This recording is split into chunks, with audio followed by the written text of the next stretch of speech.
मित्रांनो, तुमचं पुन्हा एकदा GB स्टोरी टेलर या यूट्यूब चॅनलवर स्वागत आहे। आज मी तुम्हाला एक सत्य अनुभव सांगणार आहे। अनुभव करता रामदास धोंडे, कचरूबा भोईल। अनुभव लेखन जयेश झोमटे। पण गोष्ट सुरू करण्याआधी जर कोणी या चॅनलवर पहिल्यांदाच आलेले असाल तर त्यांनी ह्या चॅनलला सबस्क्राईब करायला विसरू नका। चला तर मग अजिबात वेळ न घालवता गोष्टीला सुरुवात करूया।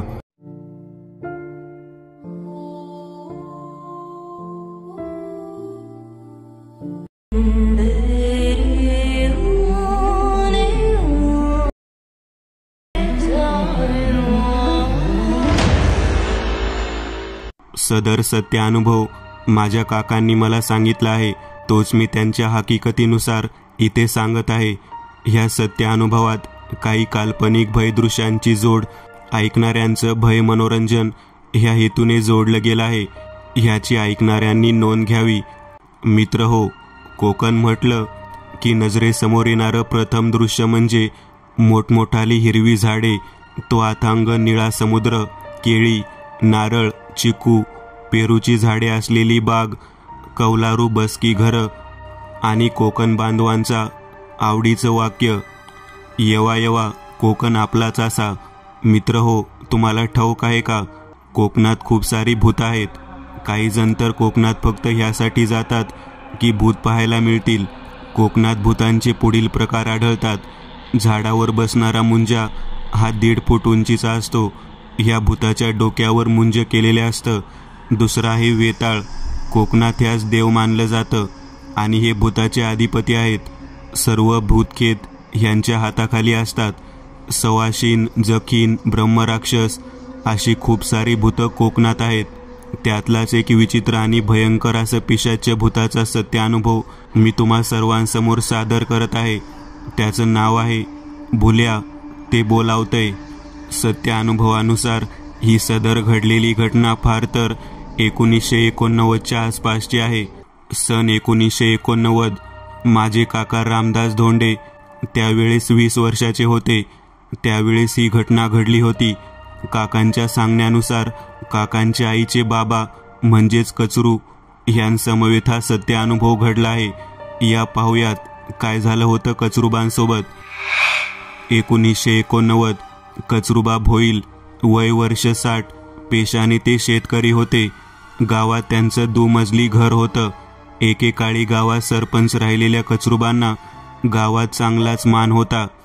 त्यांच्या परिवारात त्यांची पत्नी नामाबाई, एक लग्न झालेला मुलगा सुधाकर भोईल आणि सुधाकररावांच्या पत्नी निर्मळाबाई असा परिवार राहत होता। सुधाकररावांना अद्याप अपत्य नव्हतं। कचरूबांच्या शेतावर ऊसाची लागवड व्हायची। पाण्यासाठी त्यांनी शेतावर विहीर खणली होती। त्या विहिरीतलं पाणी ऊसासाठी वापरलं जायचं। कचरूबाचं शेत तसं म्हणायला गावापासून 3 किलोमीटर अंतरावर होतं आणि शेतीपासून पुढं जंगली माळरानाची हद्द सुरू व्हायची, ज्याने जंगलातल्या प्राण्यांची ऊसाचे पीक खराब करण्याची भीती होती। हो म्हणायला शेताला 4ही बाजूंनी तारेचं कंपाऊंड घातलं होतं, ज्याने काही अंशी फायदा झालाच होता। शेतात ऊसाची लागवड होत असल्याने कचरूबांचे पुत्र म्हणजे सुधाकरराव रोज रात्री पहारा देण्यासाठी शेतावर जात असत। कचरूबांचा शेतावर मळा बांधला होता। त्या मळ्यात एक झोपडी असून झोपण्यासाठी एक खाट व अंथरूण होतं। सुधाकरराव त्या झोपडीत झोपायचे। मग मध्यरात्री केव्हा तरी जाग आली, पुन्हा एकदा एक पहाऱ्याची चक्कर व्हायची आणि हे ठरलेलं होतं। मग रात्र सरली की सुधाकरराव सकाळी 8 वाजेपर्यंत पुन्हा घरी परत यायचे। असाच दिनक्रम सुरू होता। पण अशाच एके दिवशी सुधाकररावांना त्यांच्या पत्नी म्हणजेच निर्मळाबाई बरोबर सासूरवाडीला जावं लागलं, ज्या कारणाने त्या दिवशी शेतावर कचरूबा ह्यांना जावं लागलं होतं। नसते गेले तर जंगली जनावरांचा ऊसाचे पीक खराब करण्याची भीती होती। ठरल्याप्रमाणे जेवण खावण करून 7:30 वाजता कचरूबा आरामात शेतावर जायला निघाले। त्यांनी आपल्यासोबत एक टॉर्च आणि थंडीपासून वाचण्यासाठी खांद्यावर एक काळी घोंगडी घेतली होती। जंगली प्राण्यांच्या हल्ल्यापासून वाचण्यासाठी संरक्षणाखातर एक जाडजूड दंडगोल आकाराची काठी हाती घेतली होती, ज्या काठीला घुंगरू बांधले होते. कचरूबा आपल्या धर्मपत्नींना शेतावर जात आहोत असं कळवून घरातून बाहेर पडले. गावातून जात असताना ओळखीची लोक हात दाखवत होते, विचारपूस करत होते. कुठे निघालात कचरूबा? असं तसं. त्यावर ते, आज मुलगा सासूरवाडीला गेला आहे, तर शेतावर चाललोय पहाऱ्याला, असं सांगायचे. 1-10 मिनिटात त्यांनी गावची वेस ओलांडली. गावची घरे, दारे, माणसांची रेलचेल, सर्व काही आता मागे पडलं होतं. आता कचरूबा एकटे होते. सोबत होती ती फक्त आकाशात उगवलेल्या पूर्णतः वर्तुळाकार चंद्राच्या प्रकाशाची, रातकिड्यांची किरकिरण्याची, हातात असलेल्या काठीला लावलेल्या घुंगरांचा छन छन असा आवाज होत होता. कचरूबांनी गावाची वेस ओलांडली तेव्हा त्यांच्या उजव्या बाजूला गावातलं स्मशान होतं. आज गावातली हिराबाई, वय 96, सकाळी वारल्या होत्या. त्यांचीच मयताची चिता जळून गेली होती. आता त्या स्मशानात जळून गेलेल्या चितेचा विस्तव रात्रीच्या थंड हवेच्या तळावर थिरकत निखाऱ्यांसहित उजळत होता.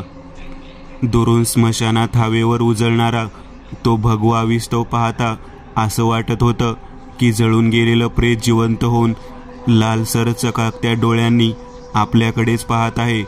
कचरूबा एक क्षण जागेवरच थांबले. मग त्यांनी स्मशानात पाहत दोन्ही हात जोडले, कारण त्यांना हे ठाऊक होतं, जळणाऱ्या चितेपाशी मेलेल्या माणसाचा आत्मा स्वतःचं शरीर पूर्णतः जळेपर्यंत जागेवरच उभा राहून पाहत असतो. हात जोडून झाल्यावर कचरूबा पुन्हा वाटेला लागले. पायाखालचा रस्ता लाल मातीचा होता.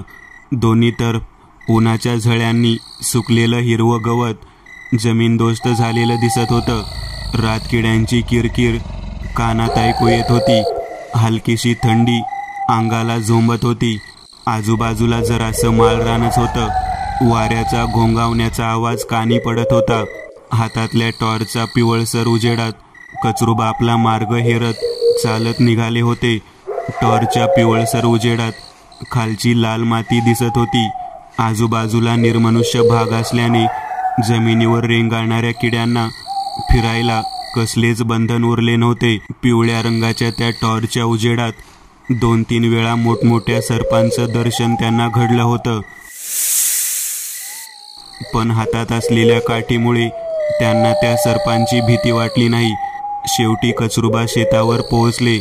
आताला रात्रीचे 8:30 झाले होते. कचरूबाचं शेत 1 एकरवर पसरलेलं होतं आणि पूर्णतः शेतात ऊसाची लागवड केलेली होती. ऊसाच्या मोठमोठ्या काड्यांनी पूर्ण शेत भरलं होतं.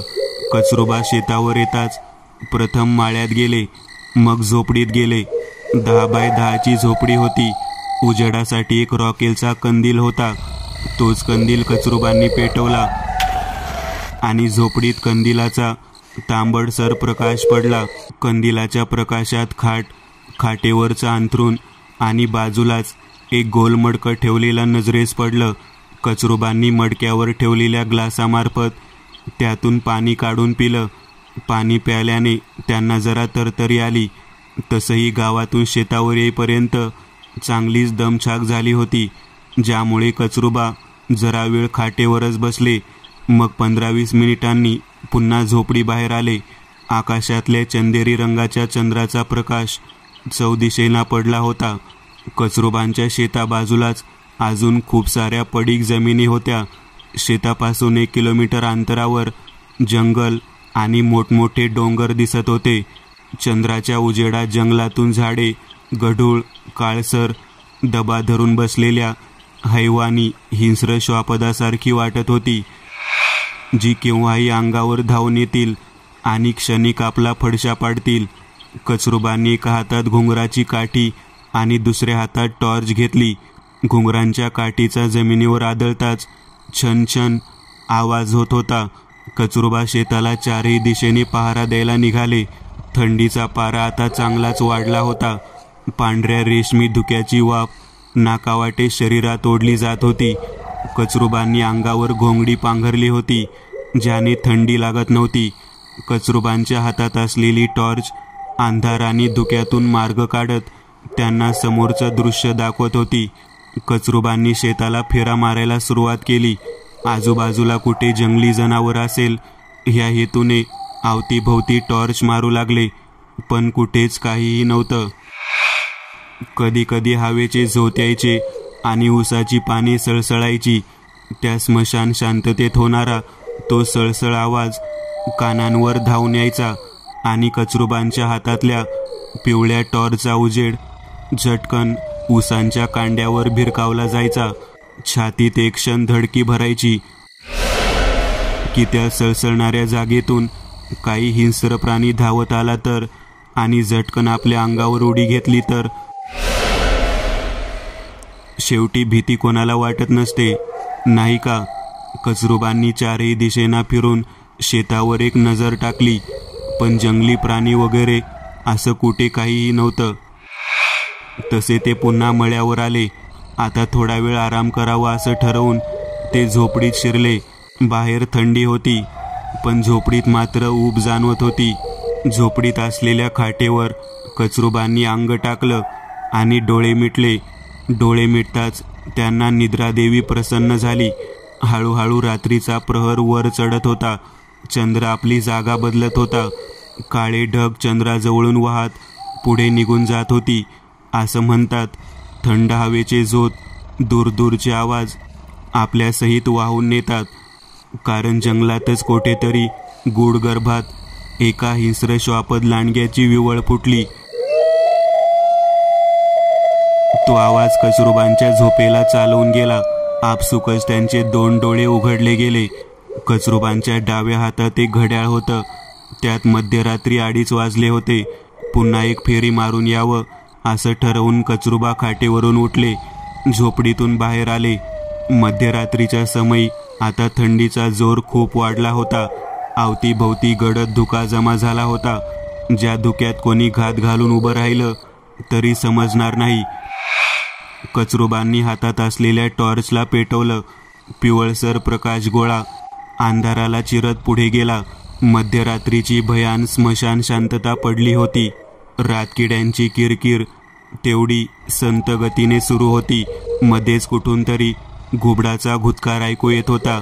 हातातल्या घुंगरू बांधलेल्या काठीचा एका लयीत तो छनछन आवाज सुरूच होता.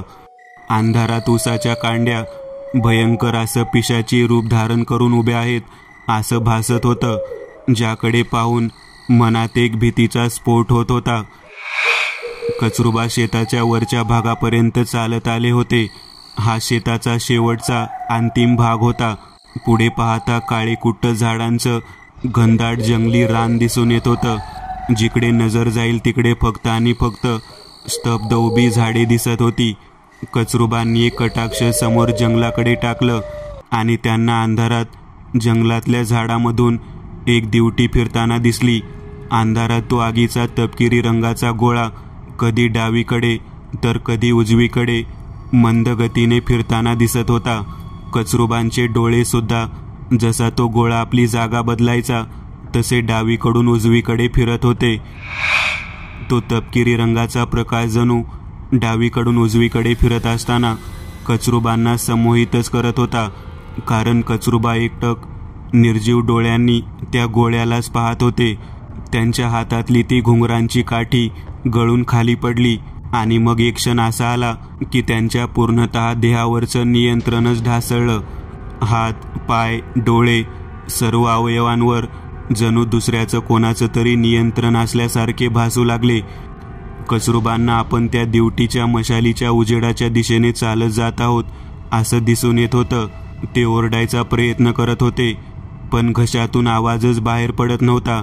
मग अचानक एक ओळखीची हाक आली, कचऱ्या. कचरूबांचे डोळे त्या हाकेच्या दिशेने फिरले.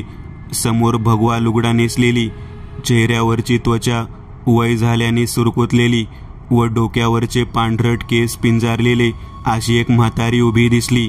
आई, कचरूबा मनातच बोलले. ती म्हातारी कचरूबांची 3 वर्ष अगोदर वारलेली आई होती की काही ध्यान त्यांच्या आईचं फसवं रूप घेऊन तिथं अवतरलं होतं, कारण मेलेला माणूस परत येत नाही ना, कोणास ठाऊक. कचऱ्या, चल माझ्यासोबत. कचरूबांची आई एवढंच म्हणाली. त्या हळूच पाठमोऱ्या वळल्या, पुढे पुढे जाऊ लागल्या. कचरूबा सुद्धा संमोहित झाल्यासारखे त्या म्हातारीचं रूप घेऊन आलेल्या भुल्यासोबत जाऊ लागले. कचरूबांपासून 10 पावलं दूर ती म्हातारी आकृती चालत होती. काही झालं, कितीही झालं तरी दोघांचं अंतर काही केल्या कापत नव्हतं. कचरूबा चालतच होते. जंगलातल्या झाडांतून वाट काढत, तर कधी उतरण यायची, तर एकदा वहालातून सुद्धा हे दोघे चालत गेले होते. पाहता पाहता सकाळ व्हायला आली. रात्रीच्या अंधाराचा पडदा चिरणारी प्रकाशाची तलवार हळूहळू वर आली. सकाळ होताच त्या ध्यानाची माया तुटली. कचरूबांचे दोन्ही डोळे मिटले गेले आणि ते बेशुद्ध अवस्थेत जमिनीवरच कोसळले. इकडे कचरूबांच्या घरी 11:30 होऊन गेले तरी कचरूबा अद्याप घरी परतले नव्हते. कचरूबांच्या पत्नी म्हणजे शोभाबाई नवऱ्याच्या काळजीने चिंताग्रस्त झाल्या होत्या. 1:30 वाजेच्या सुमारास कचरूबांचा मुलगा सुधाकर आणि त्यांची बायको दोघेही सासरवाडीतून परत आले होते. शोभाबाईंनी सुधाकर घरी येताच त्याला तुझे वडील काल रात्री शेतावर गेले आहेत, ते अद्याप घरी परतले नाहीत असं सांगितलं. त्यावर सुधाकरराव म्हणाले, अगं आई, तू त्रास करून घेऊ नकोस, आबा असतील शेतावरच, मी बोलून आणतो. सुधाकरराव शेतावर जायला निघाले. रस्त्यात गावातली काही ओळखीची माणसं भेटली.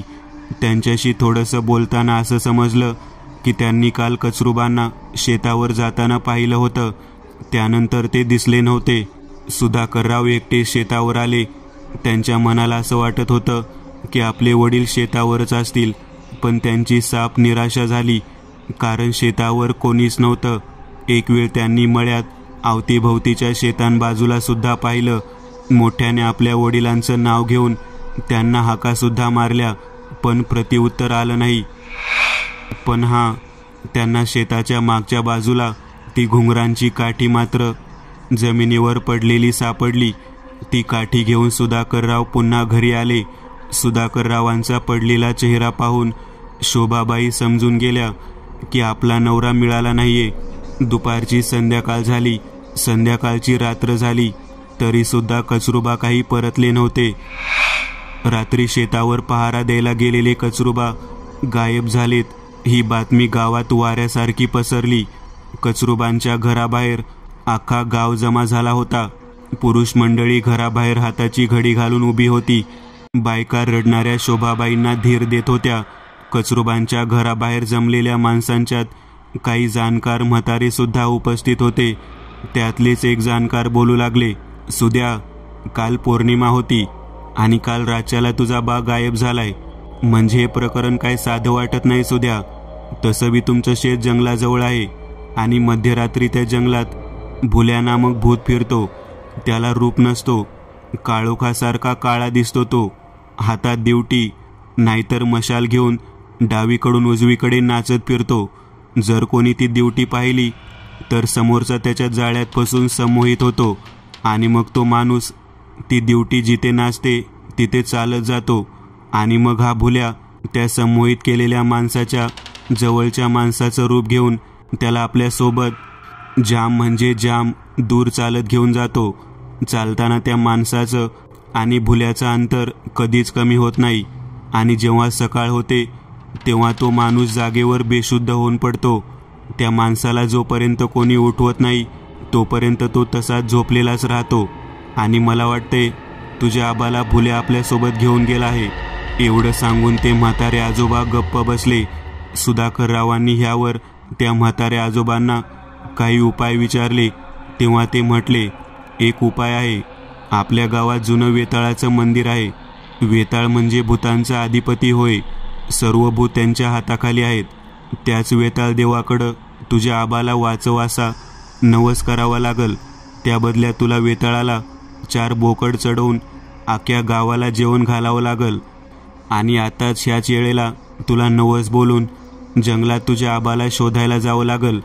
जर वेताळ देवाने तुला कौल दिला तर समज तुझा आबा भेटणार म्हणजे भेटणारच. त्या म्हाताऱ्या आजोबांच्या सांगितलेल्या माहितीनुसार सुधाकररावांनी चांगलीच हालचाल करायला सुरुवात केली. गावात कचरूबा तसे प्रतिष्ठित व्यक्ती होते.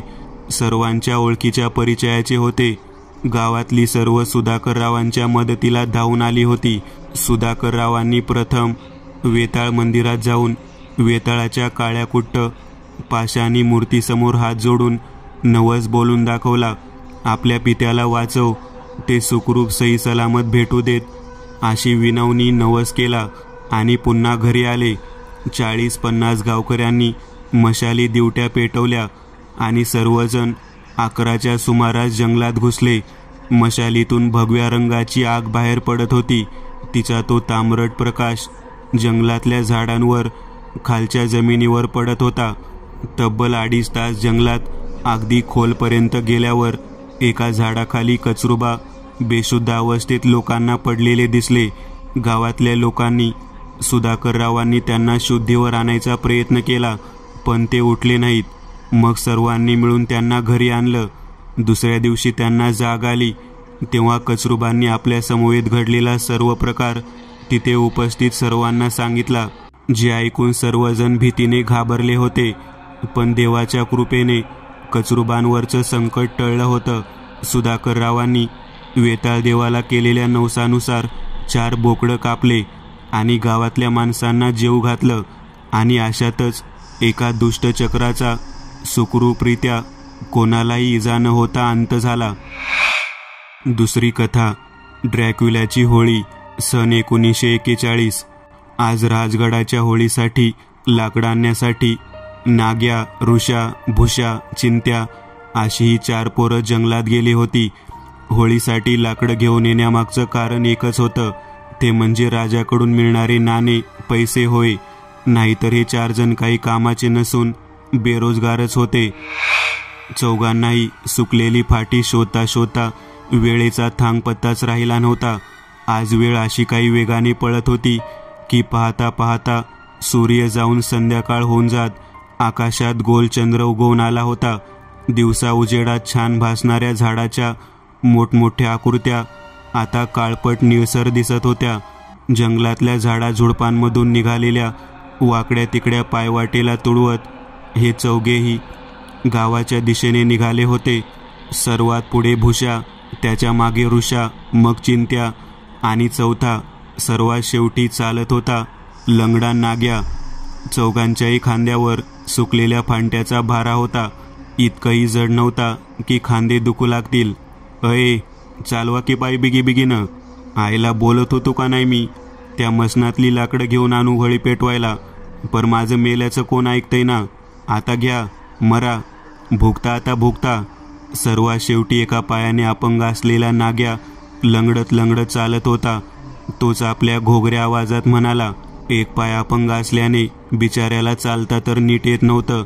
त्यातच खांद्यावर हे वजं आणि त्याच्या मसनातल्या फांट्यांच्या आयडियाला कोणीही भाव दिला नसल्याने आता त्या गोष्टीचा डोक्यात राग शिरला होता. मागून त्याची काही मिनिटांपासून अखंड बडबड सुरू होती. पुढचे तिघे मात्र गप्प ते ऐकत होते, जसे की त्या तिघांचेही नाग्याच्या बोलण्यावर लक्षच नसावं. सर्वात पुढे असलेला पैलवान भुषा, मागे असलेला ऋषा आणि तिसरा चिंट्या, तिघांच्याही चेहऱ्यावर एकच भाव पसरले होते. तिघांच्याही चेहऱ्यावरचे भयरसाने न्हावून निघालेल्या ते छटांचे भावदर्शन त्या निळसर चंद्राच्या उजेडात उठून दिसत होतं. परंतु असं काय झालं होतं, म्हणजेच ते तिघे इतके घाबरले का होते, जसे की अवतीभोवती काहीतरी अकल्पनीय, अकल्पित घडत होतं किंवा घडलं असावं, ज्याची जाणीव ह्या तिघांनाही झाली होती. भुषाने आपल्या खांद्यावर असलेल्या फाट्यांतून एक मोठा फाटा बाहेर काढला. त्या फाट्याला जंगलातल्या एका झाडाची 4-5 पानं तोडून त्या फाट्यात घुसवली आणि तो फाटा पायवाटे बाजूलाच एका जागेवर अलगद जमिनीत रोवला. ही सर्व क्रिया त्याने चालता चालताच केली.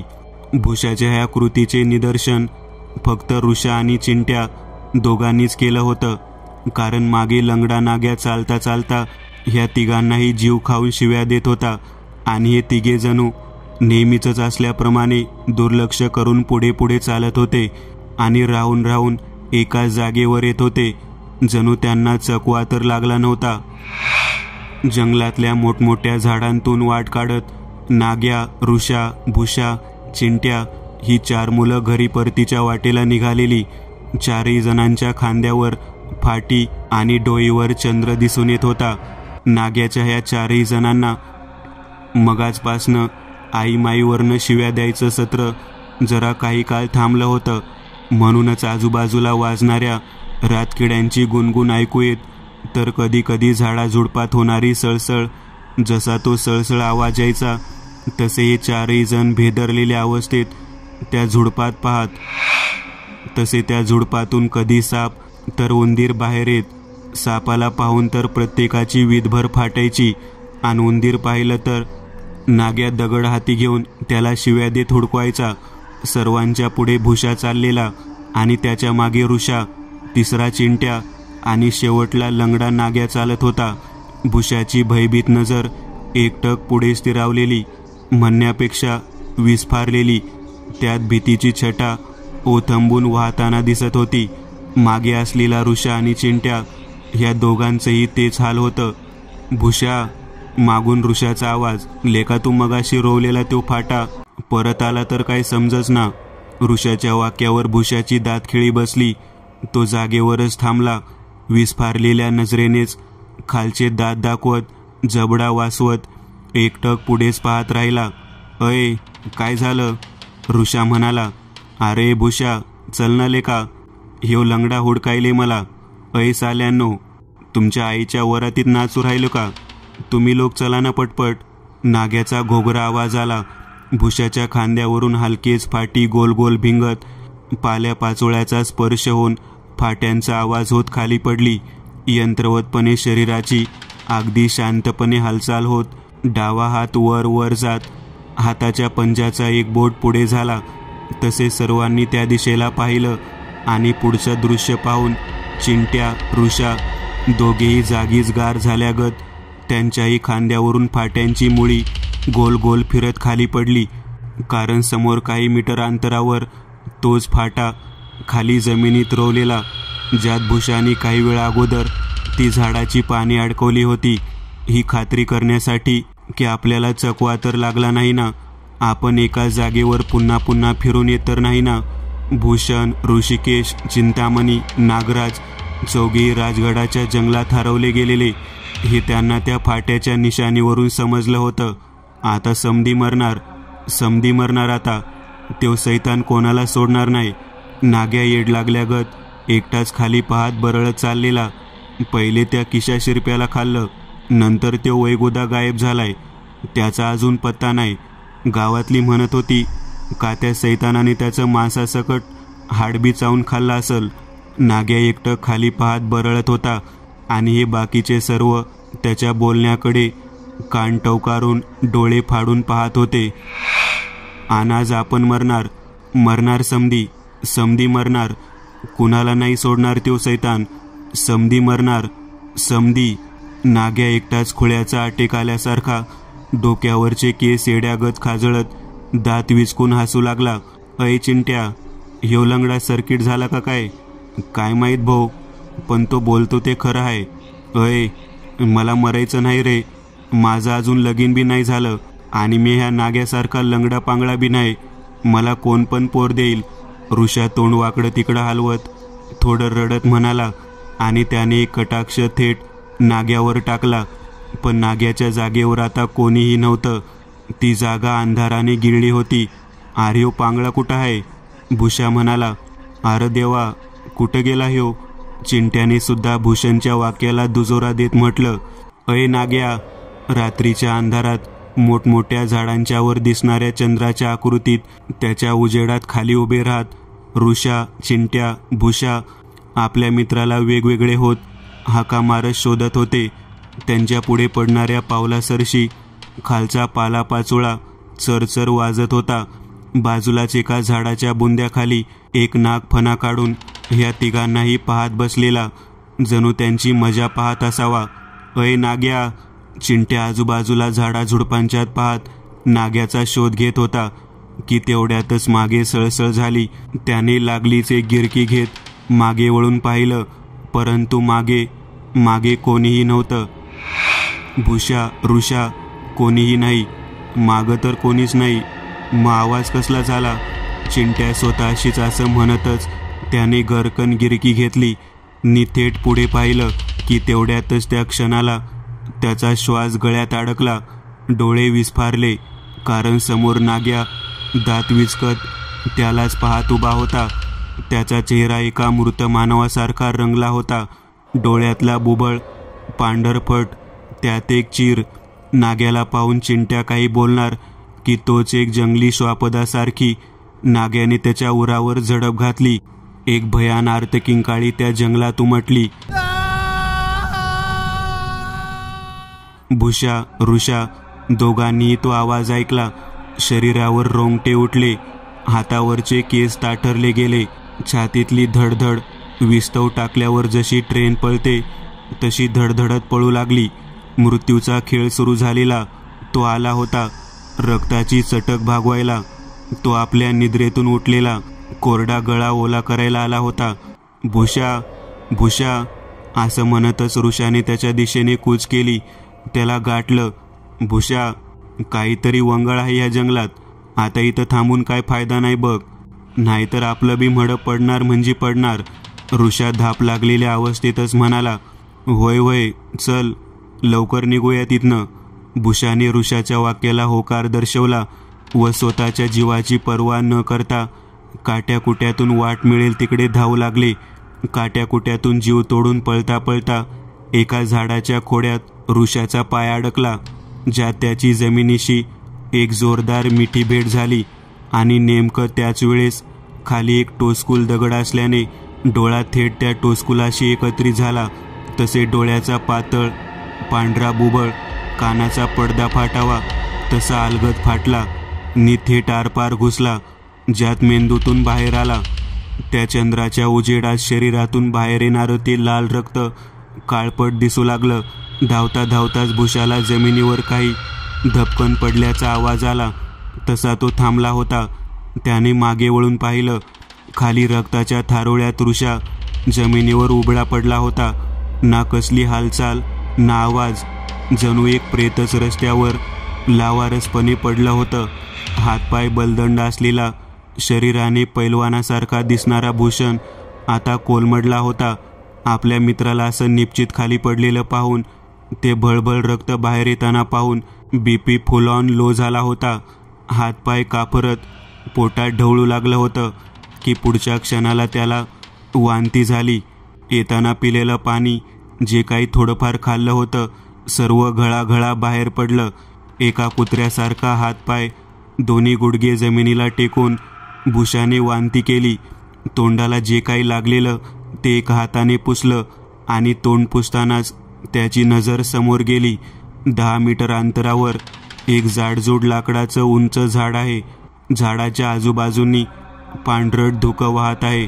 भुशा एकटक त्या झाडाकडेच पाहत बसलेला की तेवढ्यात एक राखाडी रंगाचा, त्यावर काळ्या निळ्या नखांचा मजबूत पंजा त्या झाडामागून पुढे आला.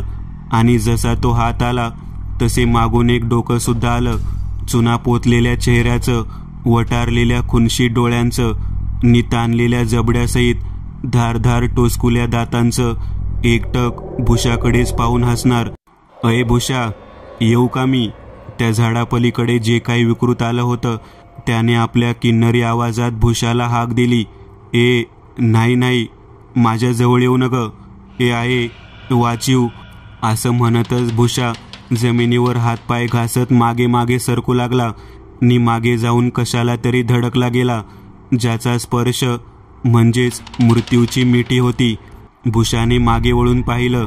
राखाडी रंगाचा व्ही आकाराचा चेहरा, डोक्यावरचे काळे केस मागे चोपून बसवलेले, लाल ओठ रक्तानी माखले गेलेले, अंगावर एक काळा कोट, त्याला जोडून मागे एक कधीही न झुकणारी ताट कॉलर व कोट, आत एक पांढरा शर्ट, खाली काळी पॅन्ट व पायात काळे शूज, असा एक माणूस उभा होता. भुशाने त्या माणसाला पाहताच त्याला वाटलं कोणी इंग्रज साहेब असावा. तसा तो जागेवरच उभा राहिला. आहो साहेब, मला वाचवा हो. ते तिथं झाडामागं दात बाहेर काढून सैतान माझ्याकडे पाहून हसत होता. साहेब, मला वाचवा साहेब. कोण? तिथे तर कोणीच नाहीये. तो माणूस भुशाकडे पाहून म्हणाला. त्याच्या लाल ओठांवर एक छन्नी हास्य उमटलं होतं. आहो साहेब, खरंच तिथं झाडामागं होतं साहेब. तुम्हाला पाहून पळाला असल. तो माणूस हळूच त्या झाडाजवळ चालत गेला. पाठमोरा उभा राहिला. "आहो साहेब," असं तोंडातून 2 सुळ्यासारखं दात बाहेर काढून हसत होता माझ्याकडं. भुशा म्हणाला. तसे त्याच्या ह्या वाक्यावर माणसाने हळूच एक गिरकी घेतली. "कसे? असे का?" त्या ड्रेकुल्याने असं म्हणतच प्रथम त्याचे डोळे पिवळ्या रंगाने लुकलुकत चमकवले. जबडा वाचला आणि त्यातून खालून वर असे एकूण मिळून 4 धारदार पोलादासारखे तीक्ष्ण दात बाहेर आले आणि पुढच्या क्षणाला भुशाला एक थंडगार मिठी गेली. मृत्यूची मिठी. राजगड सीमेवर सैनिक पहारा देत होते तेव्हा त्यांना दुरून एक मुलाची आकृती चालत येताना दिसली. तसा एक सैनिक म्हटला, "अरे ह्यो तर गजाचं पोर नाग्या आहे नव. अरे आत घ्या ह्याला, आत घ्या." तो सैनिक म्हणाला. तसे सर्वांनी नाग्याला राजगड गावात आत घेतलं. "अरे नाग्या, अरे कुठे गेला होतास?" त्या सैनिकाने नाग्याला विचारलं. पण नाग्या होशमध्ये होता कुठे? तो तर एकटाच बरळू लागला. "मसनातली लाकडं होळीला नेऊ म्हटलं होतं म्या, पण ऐकलं नाही माझं. गेले ते जंगलात रांडचे. आता त्यो सैतान समद्यांना खाणार. समदे मरणार, मरून जिते होणार, परत येणार." दात विचकवत, डोकं खाजवत नाग्या खुळ्यागत हसू लागला आणि जंगल हे वाक्य ऐकून सर्वांचे डोळे खोबणीतून बाहेर यावे इतके मोठे झाले होते. कारण सर्व सैनिकांना ठाऊक होतं जंगलात पिशाचे भटकतात ते. रात्री होळी दहन.